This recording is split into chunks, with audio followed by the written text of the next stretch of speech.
kita kembali menerima kedatangan saudara-saudara kita dari Malaysia Timur sejumlah 101 orang, yang mana mereka merupakan adalah hasil dari pekerja yang sudah memiliki dokumen yang sudah tidak valid lagi, atau dengan bahasa lainnya unprocedural, sehingga oleh pemerintah Malaysia setelah melakukan sweeping, melakukan penahanan, penangkapan, kemudian mereka dideportasi, dipulangkan ke Indonesia.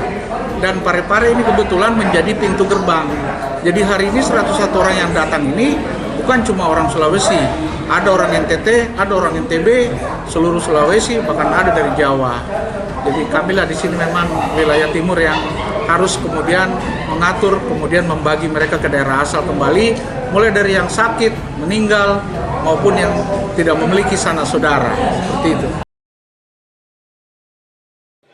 Majikan penyiksa TKI Adelina dibebaskan, pemerintah didesak ajukan nota protes diplomatik ke Malaysia. Koalisi Masyarakat Sipil untuk Keadilan Adelina mendesak pemerintah Indonesia untuk mengajukan nota protes pada Malaysia atas putusan Mahkamah Persekutuan yang membebaskan secara murni majikan Adelina Lisau Ambika. Adelina juga merupakan pekerja migran Indonesia di Malaysia yang mengalami penyiksaan secara keji oleh majikannya hingga meninggal dunia. Pemerintah Indonesia harus melayangkan nota protes diplomatik yang keras dan Indonesia perlu mengevaluasi hubungan kerjasama ketenagakerjaan dengan Malaysia, kata Anies, anggota koalisi yang juga Direktur Eksekutif Migran, Anies Hidayah saat mengikuti aksi protes di depan Kedutaan Besar Malaysia Kuningan, Jakarta.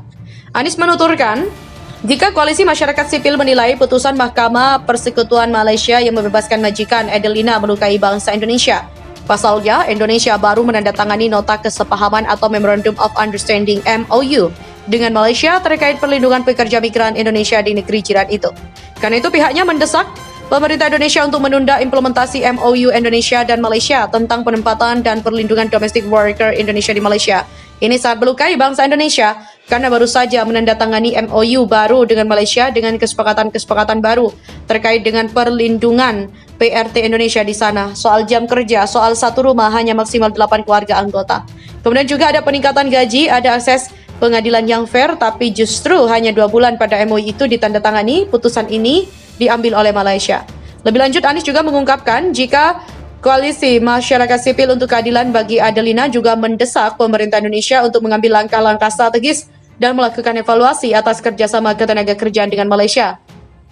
Aksi di depan Kedubes Malaysia juga disebutkan Anies sebagai bentuk protes dan kecewa terhadap Malaysia yang membebaskan majikan pekerja migran Adelina Lisau. Terlebih, Koalisi Masyarakat Sipil untuk Adelina khawatir jika putusan bebas itu akan menjadi presiden buruk dalam penegakan kasus-kasus yang lain dan bagi kasus ART migran yang masih bekerja di Malaysia. Lebih lanjut, koalisi sejak awal menilai Adelina meninggal dunia karena penyiksaan dan perlakuan tidak manusiawi. Bahkan kata Anies, selama bekerja Adelina tak punya jam bekerja. Artinya hampir 18 jam, makan tidak cukup, kemudian juga tidur bersama anjing di teras. Jadi selama bekerja mengalami perlakuan-perlakuan yang sangat tidak adil. Sebelumnya, Mahkamah Persekutuan Malaysia setara dengan Mahkamah Agung di Indonesia pada Kamis mengesahkan pembebasan majikan Adelina Lisau, asisten rumah tangga asal Nusa Tenggara Timur yang meninggal dunia dengan banyak luka di tubuhnya pada Februari 2018. Majelis Hakim yang beranggotakan Vernon Ong Lamkiat, Harminder Singh Daliwal, dan juga Rodzariah Bujang menolak permohonan jaksa penuntut umum untuk menggugurkan putusan Mahkamah Tinggi. Dalam putusannya, Hakim Vernon ia mengetahui Majelis Hakim mengatakan pengadilan tinggi telah mengeluarkan putusan dengan benar dalam membebaskan majikan Adelina Ambika M. Ashan. Hakim Vernon mengatakan jaksa penuntut umum harus memberikan alasan mengapa mengajukan permohonan discharge not amounting to acquittal. Menurutnya, DNAA hanya boleh diberikan jika ada alasan yang valid yang diberikan oleh pihak jaksa. DNAA berarti terdakwa dibebaskan dari dakwaan namun dapat dituntut lagi di kemudian hari. Sebaliknya, putusan Mahkamah Persekutuan ini membuat Ambika bebas murni dan tidak bisa didakwa pidana atas kematian Adelina. Adelina Lisau lahir di Abi, Kabupaten Timur Tengah Selatan, Nusa Tenggara Timur pada tahun 1998. Pada umur 15 tahun, Juni 2013 ia berangkat ke Malaysia pertama kali dengan visa pelancong melalui sponsor perorangan. Di Indonesia, umurnya dipalsukan menjadi 21 tahun dan mengaku berasal dari Medan, Sumatera Utara.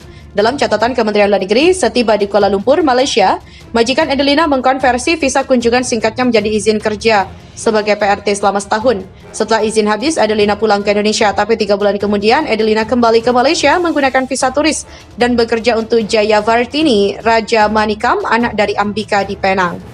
Di situ, Adelina bekerja sebagai PRT secara ilegal karena majikan tidak mengurus izin kerja, asuransi, dan kontrak kerja. 4 tahun berlalu, tepatnya 10 Februari 2018, kepolisian Seberang Perai tengah menyelamatkan Adelina dari penyiksaan dan membawanya ke rumah sakit setelah mendapat informasi dari para tetangganya yang mendengarnya mengerang kesakitan. Setelah dievakuasi petugas, Adelina disebut mengalami kurang gizi, luka-luka parah, tangan dan kaki penuh luka bakar, wajah bengkak, dan ketakutan. Adelina bahkan disebut hampir tidak bisa berjalan dan diduga dipaksa tidur di beranda rumah bersama anjing, dan majikannya dikabarkan tak mau cairan dari luka-luka di tubuhnya membuat kotor dalam rumah mereka. Keesokan harinya, Adelina dinyatakan meninggal dunia dengan dugaan Ambika melakukan penganiayaan. Hasil autopsi postmortem rumah sakit menunjukkan penyebab kematian adalah kegagalan multi organ sekunder karena anemia, kemungkinan pengabaian.